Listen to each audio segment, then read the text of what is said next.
नमस्कार, हर महादेव, जय श्री राम, वंदे मातरम। हरियाणा का नुहू एक बार फिर चर्चाओं में है। 31 जुलाई 2023 ब्रजमंडल यात्रा पर जिस प्रकार से बहुत ही भयावह तरीके से हमला हुआ था और 3 दर्जन से ज़्यादा गाड़ियों को फूंक दिया गया था। साइबर क्राइम के थाने में आग लगा दी गई थी। सैकड़ों लोग इसमें घायल हुए थे। उसके बाद नुहू चर्चाओं में रहा, हालांकि उससे पहले भी था। अब बीती रात मंगलवार 12 अगस्त शाम 4 बजे एक बार फिर हरियाणा का नुहू चर्चाओं में आ गया। पार्किंग को लेकर बहस इस कदर छिड़ी कि हिंदू मुस्लिम आमने सामने आ गए। दर्जन भर गाड़ियों में आग लगा दी गई, घरों में लूटपाट हुई। और जो मौके पर लोग मौजूद थे, सुनने में ये भी आ रहा है कि कह रहे हैं कि मस्जिदों से ऐलान हुआ, जिसके बाद पूरे इलाके में अशांति फैल गई। आगजनी हुई, पत्थरबाजी हुई, छतों के ऊपर से, मस्जिदों के ऊपर से कांच की बोतलें फेंकी गई। हिंसा इस कदर भड़क गई कि हरियाणा पुलिस, नुहू पुलिस को राजस्थान की अलवर पुलिस से सहायता मांगनी पड़ी, चूँकि जो नुहू का एरिया है वो हरियाणा और राजस्थान के बॉर्डर पर लगता है, जिस मुंडका गांव में ये पूरी हिंसा हुई। हिंसा के बाद जब पुलिस को ये लगा, राजस्थान पुलिस और हरियाणा पुलिस को ये लगा कि अशांति फिर दोबारा फैल सकती है, तो मुंडका गांव में, नुहू के क्षेत्र में पैरामिलिट्री फोर्स की 2 टीम लगा दी गई और 2 कंपनी वहां पर गठित कर दी गई। सभी जानते हैं हरियाणा का नुहू, इस क्षेत्र में बहुसंख्यक मुस्लिम हैं। जो लोग मौके पर थे, जो सोशल मीडिया पर वीडियो वायरल हो रही है, उनका यहाँ तक कहना है कि जिन युवकों ने हिंदू पक्ष पर पत्थरबाजी की, उनके सर पर कांच की बोतलें फोड़ी, उन्होंने ये कहा कि हमारा क्षेत्र है, हम ये मुस्लिम क्षेत्र है और 2023 31 जुलाई की हिंसा में तो तुम बच गए थे, अब तुम नहीं बचोगे। मैं पूछना चाहता हूं कि 2023 31 जुलाई की हिंसा का आरोपी, जिसको मोनू मानेसर को इसको मुख्य आरोपी बनाया गया था, मोनू मानेसर आज भी जेल में है।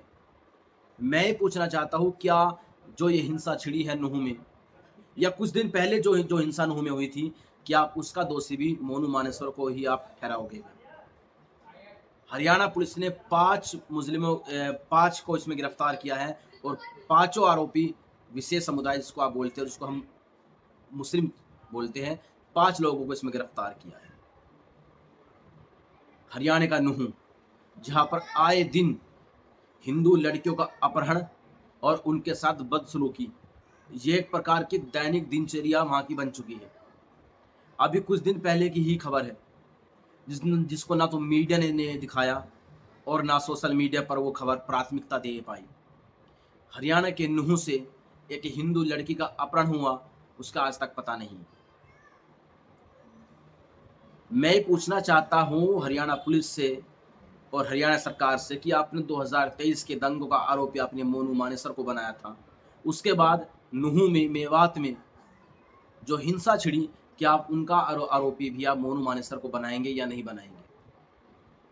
छोटी सी बात को लेकर ये पूरी हिंसा छिड़ी और बोतलें, कांच की बोतलें, आगजनी ने पूरे नुहू जिले को घेर लिया, पूरे मुंडका गांव को जिसने अपनी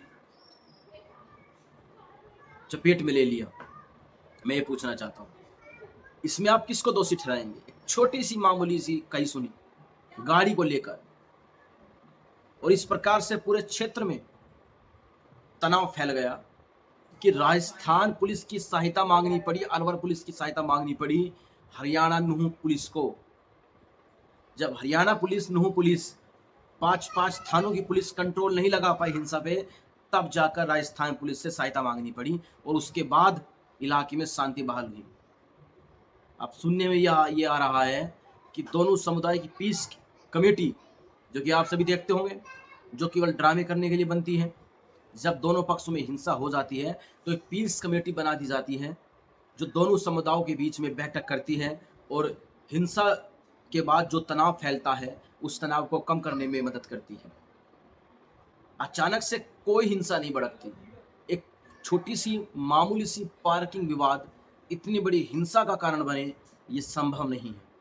पूरी तैयारी के साथ छेड़खानी की जाती है पहले, पहले आग को सुलगाने का प्रयास किया जाता है, और जब दूसरा पक्ष इसका विरोध करता है, यानी हिंदू पक्ष उसका विरोध करता है, तब उस झड़प का नाम पूरी हिंसा में बदल जाता है। झड़प को हिंसा में बदल दिया जाता है जबरन। तो नुहू मेवात में बस मेरा यही प्रश्न है सरकार से, प्रशासन से, कि क्या आप इस हिंसा को भी आप मोनू मानेसर से जोड़कर आप देखेंगे या आप नहीं देखेंगे। जिन 5 लोगों को हरियाणा पुलिस ने, नुहू पुलिस ने गिरफ्तार किया है, पांचों विशेष समुदाय जिसको सब बोलते हैं, जिसको हम खुले शब्दों में मुस्लिम बोलते हैं, 5 लोगों को गिरफ्तार किया है।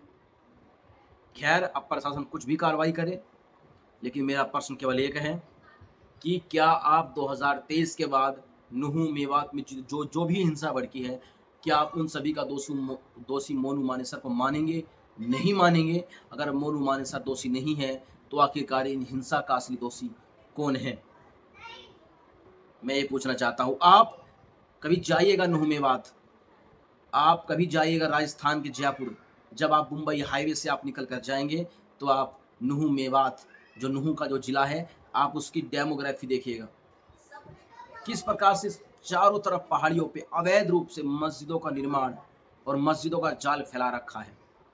जब चाहे तब वहाँ के जो विशेष समुदाय जिसको बोला जाता है, जब चाहे वे उन पहाड़ियों पे कब्जा करके और मुंबई, दिल्ली, बॉम्बे हाईवे को जाम कर सकते हैं, और एक बड़ी हिंसा, एक बड़े प्लान को वे चालू कर सकते हैं, एक बड़ी हिंसा का रूप ले सकती है ये लापरवाही। डेमोग्राफी, नुहू की जो डेमोग्राफी है, जो पहाड़ उनको जो ताकत देते हैं, जो अरावली की पहाड़ियाँ जो उनको ताकत देती है, वो ताकत किसी को नहीं मिल सकती।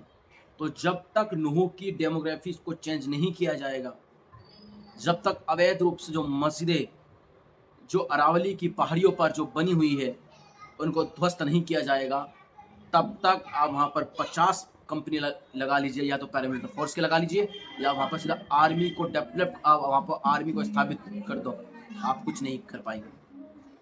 हर हर महादेव, हर हर महादेव, हर हर महादेव।